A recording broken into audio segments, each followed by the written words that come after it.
Welcome, Jeffrey Joseph. Hey, man. How are you, sir? I am good, buddy. How are you? Very, very well. Good to see you. Good to be on your show.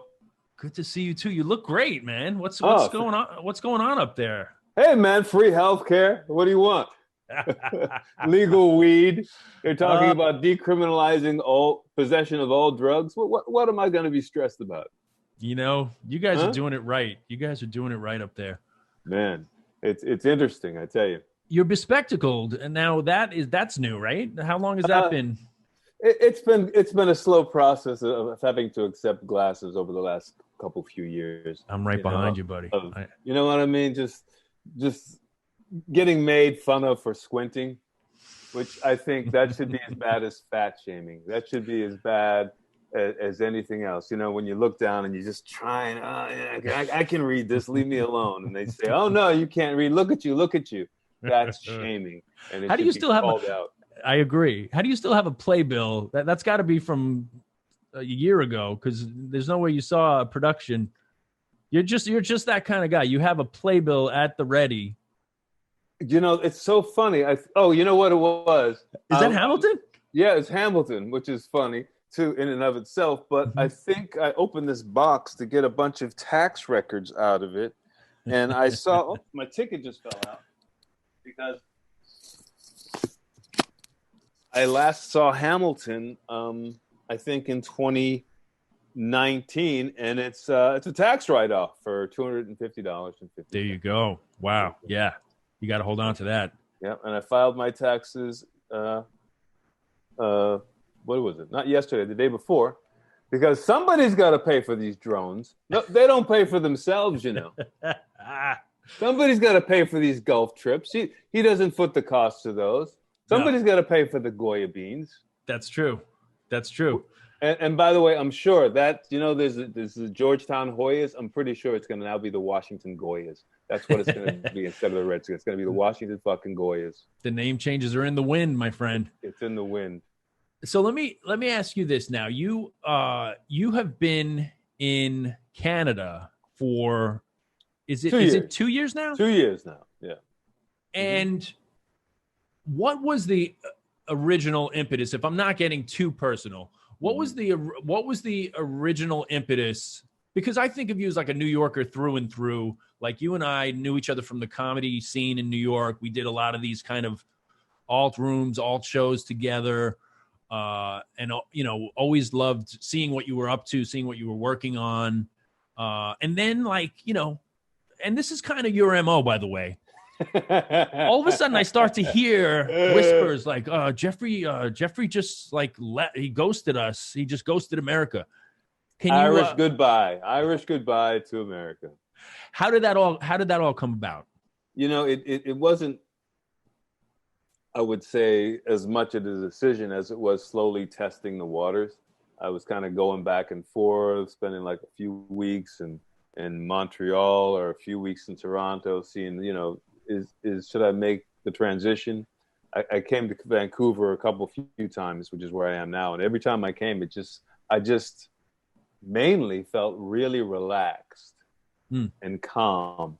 And having lived in New York for so long, just that was noticeable, that I was relaxed, calm, and kind of felt stable. And I was like, okay, this is interesting. And Now, it's still vibrant enough a city where I felt like it could sustain me, but I was just kind of like felt good about it. and you had spent enough time prior to that those cities were on your radar as potential places to live. Oh yeah, absolutely. Those are definitely there are other cities in Canada, but these are the three that I know the best. And it was, they each have a different quality. Obviously, Montreal is a bilingual, if not a trilingual city now, because it's like maybe a third of the people speak Spanish and half the people speak French, and like a third of the people speak English. So it's a fascinating city for North America, just for that. You know what I mean? And Toronto was so much like New York. I was kind of like, it's kind of like a sideways move. But Vancouver was like, that's something new. That's different. Yeah. So were you just kind of ready for an adventure, or were you kind of done with New York, or was it a combination of the two? I think I was definitely ready for an adventure, but also I think because I was doing a lot of teaching there, and I was doing a lot of teaching about at-risk kids and teaching at Rikers Island and a lot of other detention facilities and stuff like that. And I was also doing comedy at night, and I was also auditioning in my free time and working as an actor. And I think I was just running myself down. Like I was just running down my battery. Except it's hard to really assess that your battery's run down in New York because everybody else's battery is run down too. You know what I mean? Yeah. And I mean, geez, like you took on like probably the three most just draining type of kick you in the ass type. Like if comedy is not bad enough, acting, and then let me teach at-risk kids in Rikers. Yeah. Like, I mean, God, yeah, you had, was it like a feeling of burnout? Like, was that like cumulative, or did you just reach a point of like, I got to get out of here? It was definitely cumulative, but I really wasn't able to self-assess, and nor was I. People weren't coming up to me and saying, "Oh, you look like shit," or "You look exhausted," because we were thinking it. We were worried. The only clue is I was squinting. That's the only clue. There was a lot of squinting, yes. Yeah. But I remember I took a trip to Victoria, British Columbia, which is a much sleepier version of Vancouver on Vancouver Island. And it's just beautiful, and it's calm, and the air is super fresh, and it's surrounded by forest. And I got there, and I slept for 2 days straight. Wow. I only got up to eat, maybe take a short walk, come back to the hotel room and sleep. My body was just sapped, just completely sapped. So I was like, that means something. Yeah. Yeah. And like, to what extent did the things going on in America, you know, I don't want to put words into your mouth, but between like the Trump presidency, you know, the Black well, Lives first of all, you got to know I'm pro-Trump. So right. No, well, that's what. How did that factor in? The fact that you, well, how hard was it to leave? I'm the Canadian distributor of all things Donald Trump. You know. Right. No, I mean, I definitely had maybe even a paranoid premonition of what havoc this goon clown was going to wreak upon the nation. My first sign was I was still teaching in New York when he was elected, and the day after the election, I went to visit a friend's school, which is mostly Hispanic, and it's in New Jersey. It's almost 100% Hispanic, and maybe attendance was down 50%. Wow. And just like grieving. Oh, not grieving. Parents were afraid to let their kids leave the house. Wow. They were afraid to let their kids leave the house. He ran a campaign of such hatred that the day after he was elected, even though he had no actual power, they were afraid to let their kids leave the house. Yeah, and that's something that like you can only get a handle on being in that environment and being amongst that population, right? Otherwise, I mean, you kind of have a sense, obviously, that it's bad news, but not, like that just like drives it home of what the real life kind of consequences are. Yeah. And I remember the day after Obama got elected, I also taught that day. And you didn't stay home that day? No. But there were literally kids in school. And I mean, it didn't have the same effect that it has for us because it's a historical thing. But they were just singing all day long, you know, in class, Obama, Obama, Obama, Obama, Obama, Obama, Obama, Obama, Obama. So it was a completely different mood. Yeah. Oh man, I'm gonna have to sing that song myself from time to time. While you still can, while it's still allowed. Right, that's true. And I hope your studio is in an undisclosed location. I noticed there's no identifying features behind you, which is smart. That's by smart design. Yes, absolutely. So I also wanted to talk to you about, you touched on teaching at Rikers, teaching at-risk students. And I always had such deep respect for you, being a former teacher myself. I know how difficult teaching is and how draining it is, and challenging. And I can imagine teaching at Rikers comes with its own set of challenges. And also in the context of, I don't know how much, if you were watching earlier, but I was talking about WNBA player Maya Moore leaving, this successful career, kind of leaving at the height of her, she's age 29, very successful, and working on issues of criminal justice. And, I think of you as someone, and I want you to take this all in. I don't want you to brush it aside.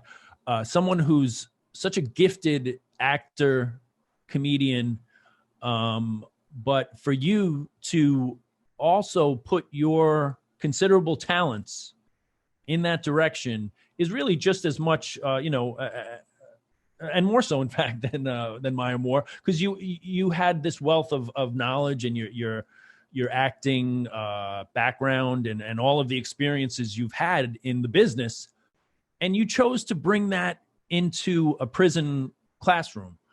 So I just have such immense respect for you and for that decision. Can you talk a little bit about how that came to be? It's interesting.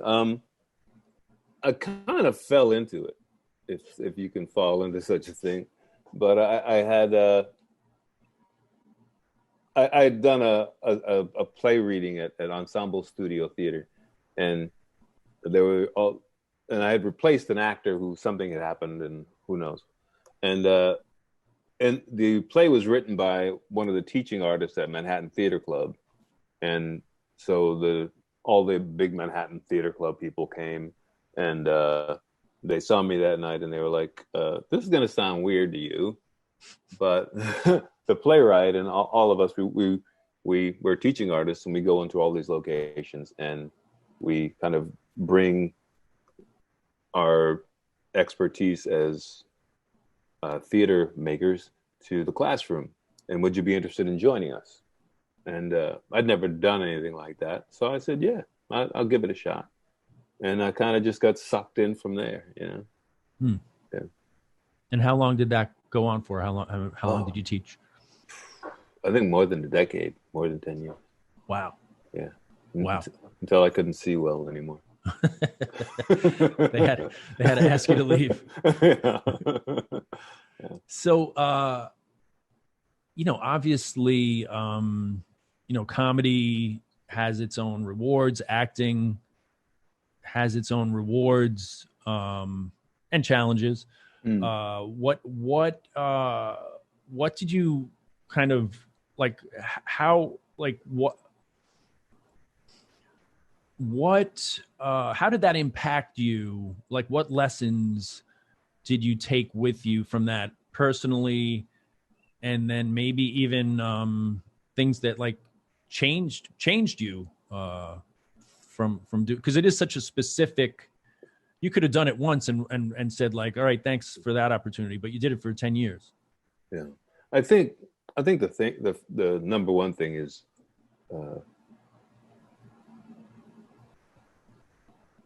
when you're teaching in an environment like that, it kind of takes all of you. So, I may have done some writing for TV, I may have done some acting, may have done some stand-up. Well, it takes all of that to try to communicate something to someone who initially might have a great deal of resistance in receiving it, the information. It takes everything you have. Mm-hmm. And so there's something exciting and energizing about the challenge of that. And then when you deal with certain populations of kids, I mean, in a way, they're really crying out to you to make a connection. and to give what you have. And when that exchange takes place, it feels pretty fucking great. You know, you reminded me of a story of with this one kid. I used to get kids to write plays, and we performed the plays. And this was in Rikers Island, and I'm sitting with this kid, and at a certain point, he just doesn't want to write anymore. So the big excuse, and this excuse starts in the first grade, and it goes all the way to when you graduate, is Mister, I can't write no more. My wrists hurt, man. My wrists hurt. I can't. You know, it's like the wrist injury. I can't. You know, take me to the medic. My wrist hurt. I can't. Right.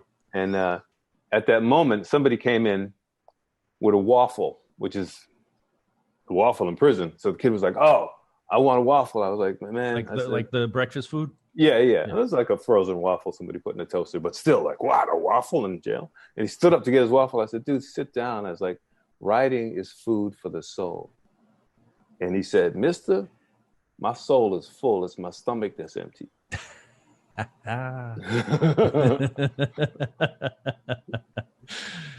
You met your match. Yeah, I met my match. I was like, write that down. That's a great line. But the funny thing is, with a lot of these kids, especially kids from New York City, they have such a facility with language that's completely unacknowledged. Right. Completely unacknowledged. They have such a good ear for hearing language and for transcribing it and for making musical language, because that's what's kind of going on in the street. That's the vibe of the street, you know? Yeah, they have such a good eye for trying to discern what the hell is going on in a situation. Like they're good judges of character in some way. Like they can look down the street and be like, "Oh, I don't like that way that guy's moving. I'm going to go to the other side of the street. Something's going on there. That's a transaction." They can see things that, like if I went to work when I went to work in a suburban school, they didn't have that facility. They didn't have that capability at the ready because they didn't need it to survive. So if you're teaching something like drama, you have to right away, it kind of behooves you to let people know, A, you've got a facility with language, and B, you understand what behavior is and how to read behavior. These are two very important things in drama. So you can probably write this thing.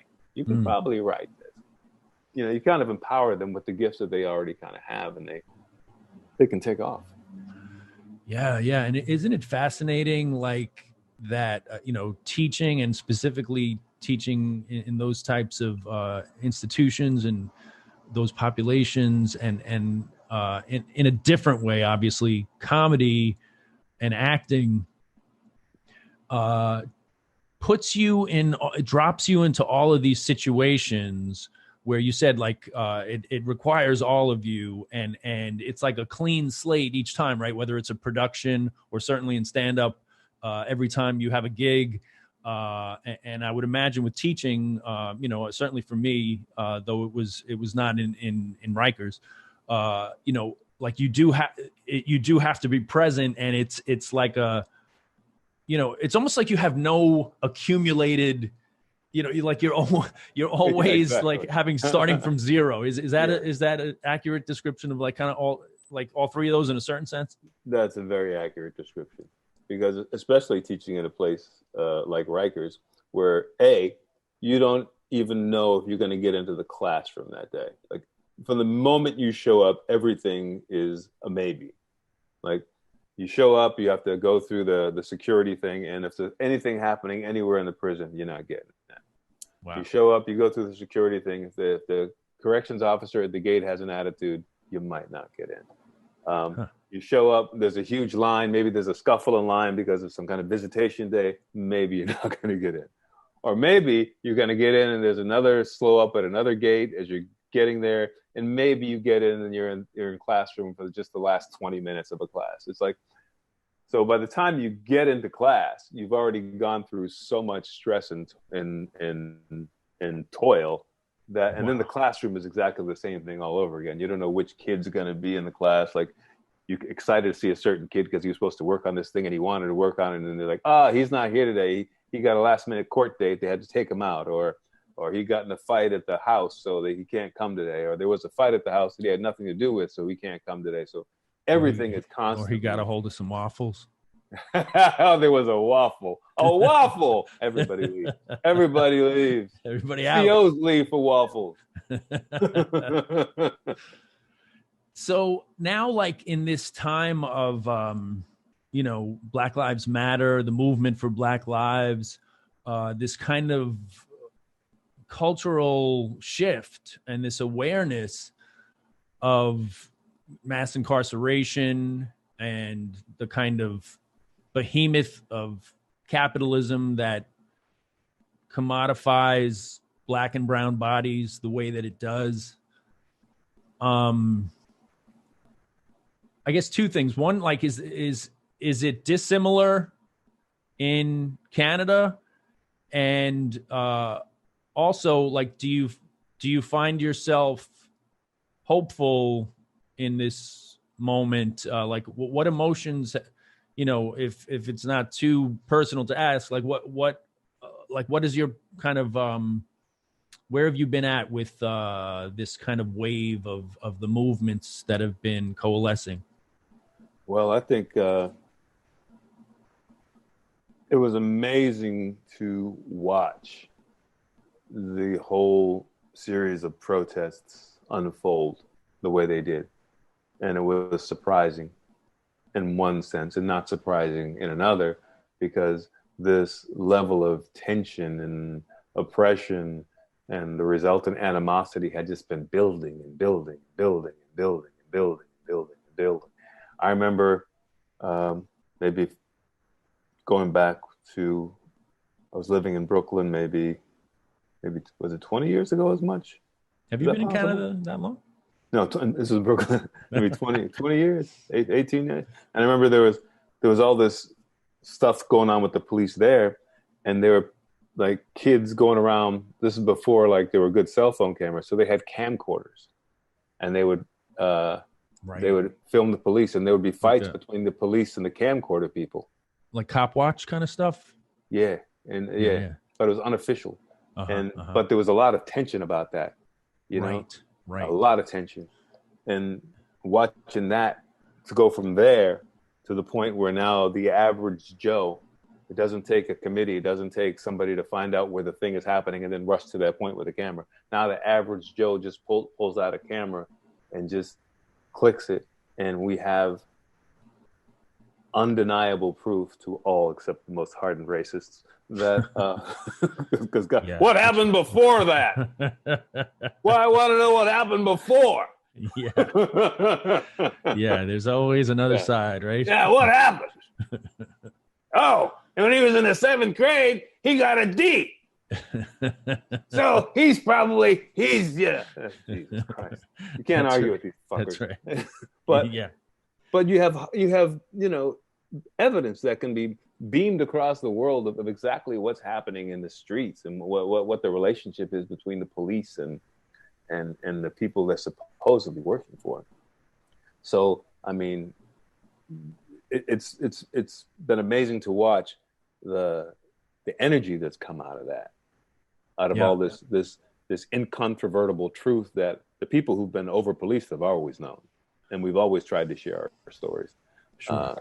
And I mean, Trayvon Martin was 8 years ago. Eric Garner was 5 years ago. Sandra Bland was, so it's like it's been this gradual, kind of awakening, I guess, for the mainstream, to the point that now I think, I don't know if it's like 75% or something favorable, like that, people are in favor of the Black Lives Matter movement or something like that. Something I read, But it, like you said, obviously, communities who were experiencing over policing knew this. Cameras or not, So and I don't mean to cut you off. Did you have another? No, go ahead. I was just going to ask, like, what is, because I have seen some protests and things of that nature in Canada in different cities. How would you kind of say the overall vibe is about Black Lives Matter and the movement for Black Lives? Well, it's fascinating being an African American from the States in Canada now, because obviously there are black people in Canada, and there's undeniably some level of oppression in Canada and some level of over-policing of black people in Canada. And yet for me, compared to the level of violence and over-policing that goes on in the United States, this is like a fucking vacation for me. Wow. It's like a fucking vacation to see a police officer, or to have a police officer drive by and not feel like, fuck, it's a cop. I know I'm not doing anything wrong, but it's still a cop. To feel nothing. To actually initially missing the fact that this guy wasn't staring back at me and feeling like something's wrong. Like, wait a minute, he's not looking at me. That feels weird. Right. Yeah. Right. It took a year of driving before finally I was stopped by the police. The guy pulls up next to me and he does like this, which here in Canada means roll down your window. I know in America it's this, but so I roll down my window and I'm like, oh fuck, here it comes. What? And he's like, hey buddy, your lights aren't on. Turn your lights on for me, all right? And then he just drives away and I'm like, what? That's it, bro? Right. That's it? No, right. Get out of the car. Let me run your shit. Your lights wasn't on. You done fucked up now. You're like, you're ready for the whole show. It's 8:02 p.m. Them lights ain't on, motherfucker. Oh, boy. Right. Spread them cheeks. You know, it was just like, turn your lights on, buddy. And he drove away. It was actually helpful. Right. Right. So I'm happy to be here. I mean, it's been a challenge for me sometimes to listen to some of my African Canadian friends, to hear about their run-ins with racism and oppression, because I feel like, I'll take it. Right. I've left such an abusive relationship. Oh, that man. I'm gonna be up here and just be kind of semi-abused or teased. I'm like, okay, that's good. I'll take it. Sure. And especially coming, I would imagine, the NYPD is kind of notorious. And the LAPD. Right. I mean, I lived in LA for a while, and they definitely took the cake. Yeah. They definitely took the cake for just militaristic, kind of Nazi uniformed, kind of jackbooted. Yeah. You know, they had no problems pointing their guns at you and then telling you to get the fuck out of here. Mm-hmm. Yeah. Mm-hmm. They're hard. Yeah. So would you say that, like, for you there's a shift? Is there a hopefulness around this? Like, I'm still a cynical bastard. That's why I escaped. I'm in the same camp. That's why I got the hell out of Dodge. Mm-hmm. So it's so hard to look forward and to see what might happen. I mean, hopefully there's some kind of leverage that's going to be used, but there's just so much fucking happening in the world with this guy who's been able to run America into the ground in fucking 3.5 years. I mean, just the coronavirus is enough, and the fear around that is enough to distract anybody from almost anything else. I mean, the complete grinding to a halt of the economy is enough to, in a sense, like you knew that he would fuck things up. You knew that was coming, right? Like, if you're a thinking, aware person, you knew some form of insanity was coming. But even this is beyond, like, this is even beyond what, like, you could have. M. Night Shyamalan is like, whoa, that's a twist. What? Whoa, honey, watch this. I didn't know it was going to be this. Yes. Yeah. Very, very bizarre. But let me ask you a little bit about your work, your acting career, your comedy.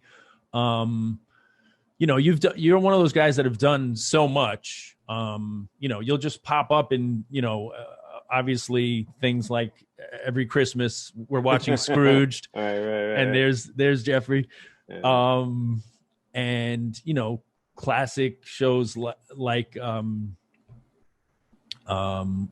why am I forgetting? What would we do, baby, without us? Family Ties? Michael J. Family Ties. Yes. Family Ties, and so many other things. And Teachers Lounge, it bears mentioning. Oh man, that's and that was such a fun time with y'all, and that was such a great. It was just great, man. I've watched it again and again, and like so many of the episodes are great, and the stuff we all did together was great. Jim was great, Hollis was great. It was such a it was. Thank you. And you and Matt, the director, really let us all rock, and it was just so lively and fun, man. Thank you. Yeah, it meant a lot when you said. I remember you said that on set. You were like, "You guys run a really good set here." Yeah. I turned to Hollis. I was like, "I guess we're running a good set." So yeah, no, and honestly,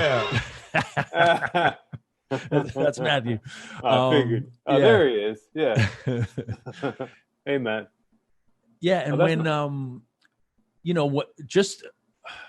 it was such like the day that you came in to film, it was Hollis and I and Jim Gaffigan, and you just like kind of recalibrated it's like, oh man, like Jeffrey, like a real actor is on.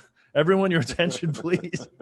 We have a real actor on set. Yeah. It was just like I was simultaneously acting, but like just like watching you too. Oh, so yeah, it was so fun. Well, it's great when somebody lets you rock. That's for sure. Yeah, I walk on to another set and they'll say, "Oh, that's great. You can do that. Put that all in a very small little bag." Thank you. Right. So, like, how has acting kind of like how did that become your path, your vocation, your like your calling? Because it is there's people that you see that are actors, and then there's people that are like when I watch you work in anything that you do, and in stand-up as well, because you bring this to stand-up, you just really inhabit. There's an ease with which, I can be talking to you off stage or, off camera or whatever. And then when it's time to work, you inhabit, it comes from your source. Like, so how has that, what was the process of that? Oh man, I just I remember when I was doing stand-up a whole lot, like Ted Alexandro level. You're doing 3 or 4 shows a night. Let me think back. Okay. I remember times where I would walk into a room, and this was after I was doing it a few years, and I would walk into the room, and I could feel the room. Like you can feel humidity, or you can feel something hot, or you can feel something cold. It was like I could feel the temperature of the audience. Like, oh, they're this tonight. Oh, ooh, they're that tonight. You know what I mean? Yeah. And and I think taking advantage of that kind of very subtle connection that we start to develop with the audience is what kind of turns things around for a performer. Because a lot of people, they're talking at the audience. Did you thing with that? Because my voice has changed now, and now I'm this guy, and blah, blah, blah, blah. I was like, okay, that's one way to go about it. And the other way is what you do, which is I'm here, and I'm talking to the people there. And I'll get started. I'll get started eventually. I hope we're fun. Exactly. You know what I mean? That we're all kind of in this together. Right. Yeah. So for you, like, do you delineate between the acting and the stand-up, or is it all kind of the same thing? I mean, the immediacy, obviously, of stand-up, having done a little bit of both, the immediacy of stand-up is, for me, the appeal of, like you said, just showing up in the room, feeling it, and you're going to be on in 10 minutes or whatever. And, the thing about being a stand-up is you're so many things. I mean, you're definitely the actor, you're the writer, you're the director, you're the transpo guy. Right.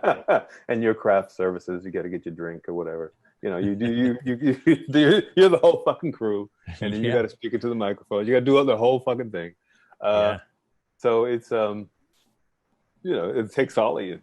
It takes all of you. But yeah, I think there's a difference inside of something's happening slightly different inside when you act, especially when you act on film, because you're much more intimate. There's no need to project anything, and almost sometimes a need to try and cover up something that's welling up in you or something that you're creating. But in stand-up, you're like, I'm letting it go. Get to let it go. I let it go. If something comes back, I let it go. It comes back. It's live performance. It's call and response. It's to me, it's more like teaching. Not that I'm trying to educate the audience, but that you got to be alert in the room and deal with anything that's going on in the room in order to get your message across. Yeah. No, that's true. I've felt that many times as well, and I'm grateful to be done with it, but I'm also grateful for the years that I spent in the classroom, kind of honing that, like, the public speaking skill, but also the holding, because you have to mean what you're saying, right? In both things, you really people can sniff if you're like phoning it in.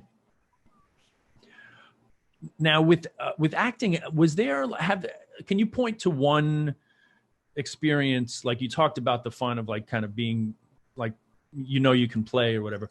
Have you had like one or two, anything that pops to mind of like transcendent experiences in acting where either the quality of someone you were working with, another actor, director, that you felt like, it was all right there? Interesting question.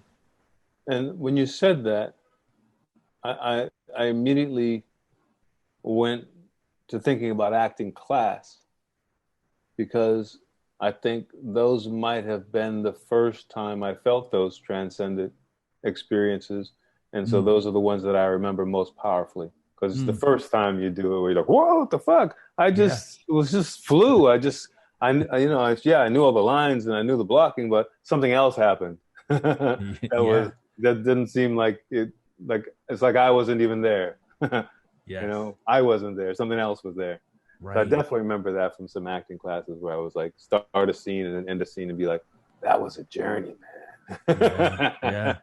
Yeah, that's such a good point, right? Because then it's also the thing of like, well, how do I do that again? Like exactly developing some sort of skill or craft.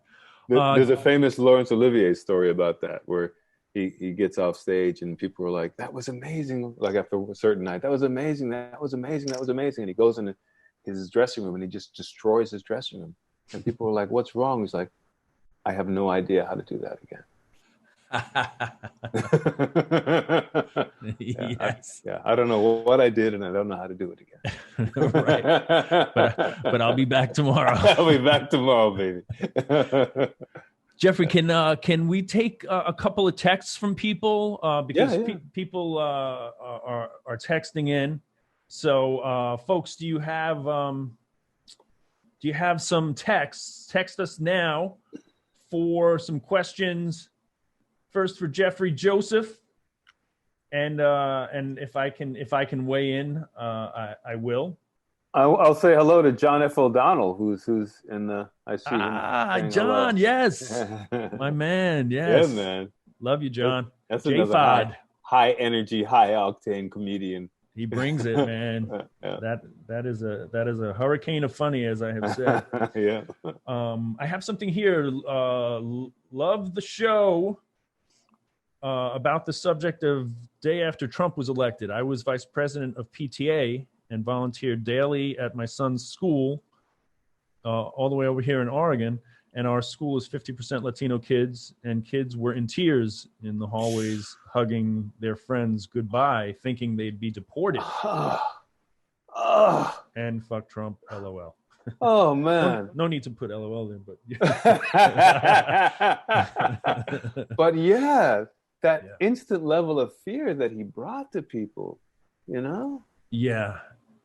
And Holy I think. Fuck. Right. And I think I think that's like, again, a level of, people like bristle at the word privilege, right? But like, I really think it's hard for white people to contextualize what that might feel like, that existential kind of, I mean, obviously nobody is immune from trauma or from, harrowing life experiences, but like to be othered by the country you live in, the country you're a citizen in, is I think foreign to most white people. Yeah, that's why they didn't get it. I mean, love Bernie Sanders, but he didn't get it. Love Jon Stewart, but he didn't get it. They were like, this is about people's economic anxiety. But anybody who was black or brown who was watching Trump on his ascendancy to the presidency was like, this is about fucking racism. This is a posse forming. You felt it in your body, Yeah. And so I think white people just didn't have that level of instinct because they're not used to being hunted. Yeah. That's a heavy word, but it's right on the money. It's right on the word. Yeah, and I mean, you saw what Trump is doing now, where he wants to now deputize citizens as yes, for ICE, right? To deputizing. To me, I immediately thought of George Zimmerman with Trayvon Martin, right? Like deputizing these people that otherwise have no, essentially like your white skin, or in the case of Zimmerman, I think was Latino, part Latino, yeah. Yeah, he was enough white. But he was trying to get into the club. He was trying to get into the white club. Yeah, of course. If you're on like Neighborhood Watch in Florida, you're basically white. Yeah. But I did read about that thing of Trump wanting to. There's some sort of like, I don't know if it's like a 4-week, probably not even 4 weeks, but there's some sort of deputization. No, 4 weeks. 4 weeks, you can be a police captain. It's got to be a little bit less than that. You're not kidding. Yeah, it's frightening, man. Someone asked for our thoughts on the 2020 election. What do you have any? I think life is going to be so tense between now and then. That's my prediction, and not just in the United States, but in the world, because the influence that the United States has throughout the world is just so profound and constant, and everybody is waiting to see what's gonna happen. I mean, to be in another country and to watch the news of America is a surreal experience. Like I watch Parliament happen here in Canada, and there are 3 or 4 major parties, and every couple of days, the leaders of those parties, which includes the Prime Minister, have a vigorous debate on any given subject in 2 fucking languages. They all speak both languages. They all are pretty well apprised of all the facts. If anybody makes the slightest mistake, everybody else gangs up on them. It's like it's live. That's televised, you said? Yeah. So it's like, to watch that. I mean, whether I agree with these people or not, they're all capable human beings. Right. They're not, for instance, debating. They're not like arguing with science or something like that. They're not arguing about whether or not we're going to help people. They're arguing about fine tuning the response. You know what I mean? Yeah.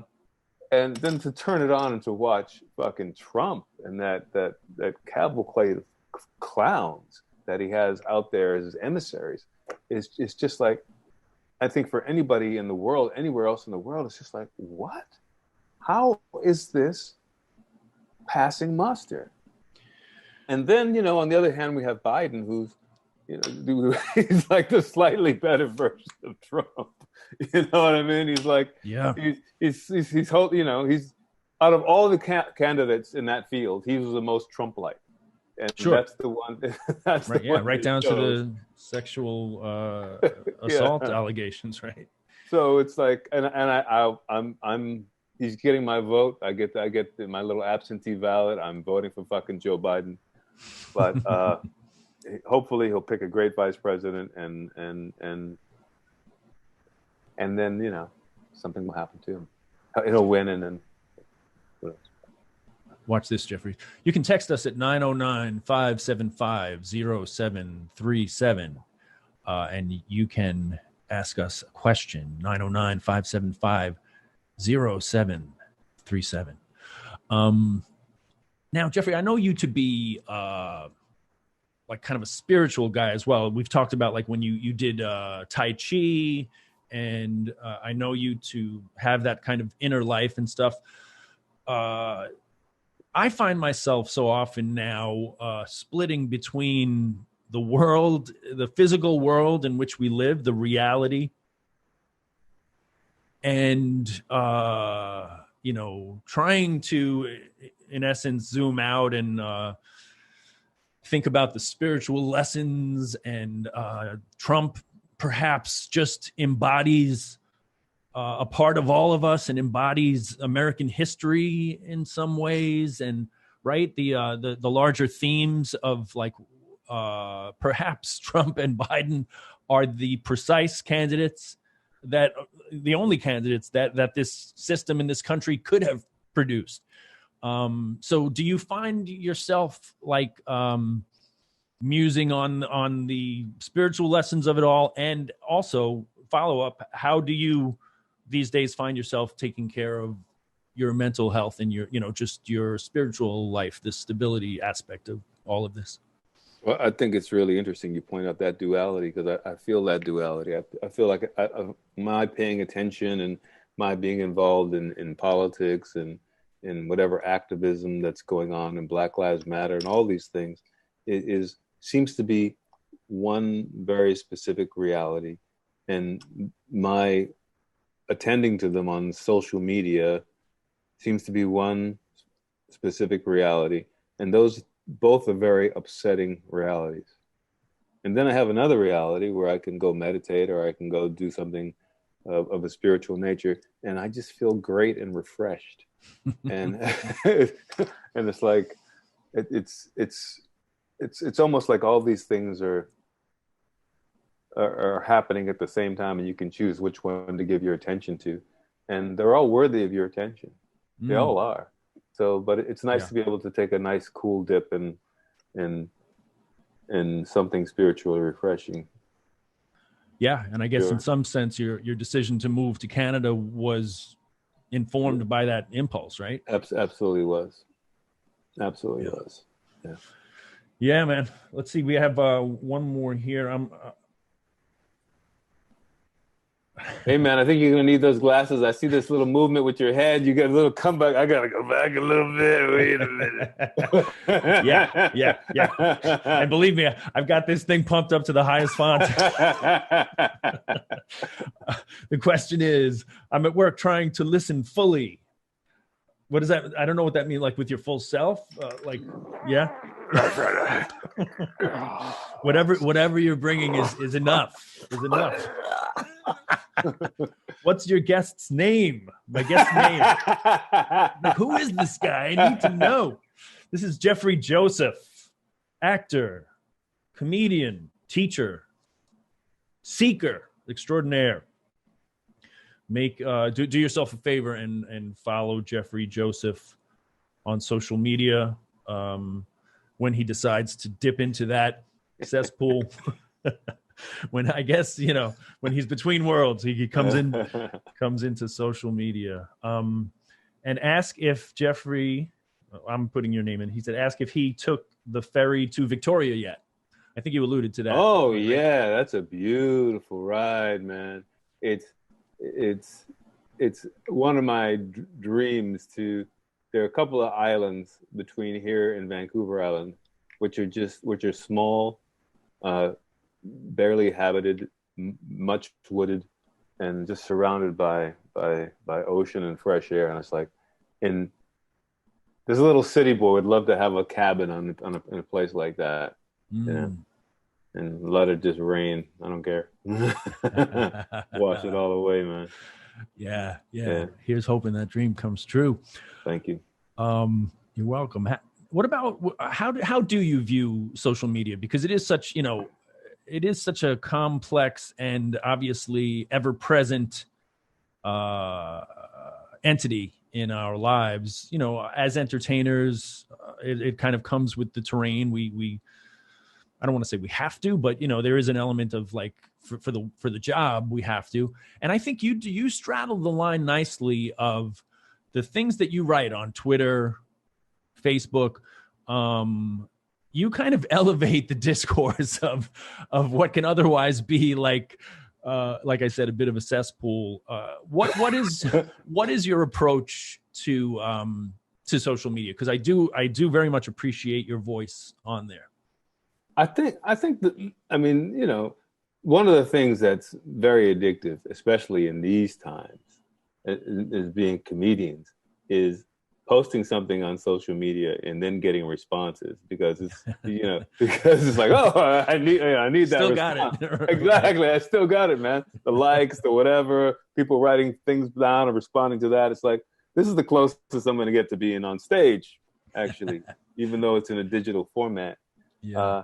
And that part is fun. And that part I also have to acknowledge is very addictive, because Right. I'm checking, I'm staying involved, I'm staying engaged. It's half in my mind. I should be thinking about something else, but I keep coming back to it, and I come back to it too much. And I just try to observe that process of what's going on in me. And I also, besides trying to write jokes, I also try to comment on that process of how I feel about social media and what it's kind of doing to me, because it's doing something. Yeah, it's doing something. Right. It's like now when I pick up my phone, I'll have an intention to pick up my phone and I'll be like, I'm gonna go on Instagram and I'm gonna answer Ted's message. And I open Instagram and this picture pops up. It's not Ted, it's somebody else. And I'm like, oh, let me click that. And let me click that. And then I click 10 things and I'm like, I came on here for something. Right. And then, to answer Ted's message. But they send you through this whole fucking world. They got the algorithm. They know what appeals to your eye. They keep you moving and moving and moving. And your brain just becomes scattered all over the place. Yeah. And I noticed that happening a lot, and it's concerning me. Yeah, because on the one hand, you know, especially during these specific times, which to me are kind of unprecedented in my lifetime. I'm 51. Like things are so heightened already as it is, you know, the pandemic, the numbers growing, the uncertainty of, you know, of life in the larger sense, but then even the, you know, all of the elements of life, whether it's performing, just walking down the street, running errands in a you know, normal way. Just the heightened anxiety, and then also the social movements, the kind of duality of the exhilaration of humanity breaking through to hopefully something new. You know, victories are so few and far between. You know, so that when you have those moments of real, you know, things coalescing and something new appearing, it is so invigorating. And in that sense, you know, I do cherish what social media offers, in that, like, I can check in with you. I can check in with, you know, comedy is such a community, right? We, like, people, like you said, people just pop up in our feeds now, like people that, you know, maybe you otherwise wouldn't come across or think about. So there is like something beautiful about, whether it's family, friends, colleagues, old friends, those ties that bind, and process, you know, that maybe communal processing of the bizarre nature of things now. But yeah, it is a fine line, because it can become like crazy making with just the nature, like you said, the algorithm and you know, arguing online too, and all of the pitfalls. Man, especially the arguing online. I noticed this trait in myself. Like, if I have something to do that's making me a little anxious about the day, you know, something real life to do, I notice that I'll get on social media before I do that thing, and I'll initiate or join an argument. And now I'm glued to the argument. No, I'm committed to this thing. I better answer this. And he said this, and so I better say this. And the thing that I'm really anxious about doing recedes further and further back, because I'm in the very important work. and arguing about what the Washington Redskins' new name should be. And I think I have some important things to say about this. And I'm lost. I'm gone. It is funny how that can happen, man. Yeah. We'll wrap it up with a final question. Has Jeffrey ever performed at Helium Portland? If not, it's close enough to Vancouver. He should. Have you been to Helium in Portland? I have not. I would love to come down. Of course, when, people can go out and do things again. But also, right now, our border's closed. So I can't. Oh, right. I can't come down to the land of COVID, unfortunately. Yeah. So, lucky you. So, but when I can, I will. I really like Portland. Yeah. And your beard belongs in Portland. I left my beard in Portland. The Tony Bennett summit. Yeah, man. Well, pal, you're just one plaid shirt away from living in the Pacific Northwest, my friend. Forget it. Yeah, no, believe me, it's a dream. It's a dream. It could. I think I have to up my hip level. The beard is solid, but I have to get a microbrew going or something, Yeah,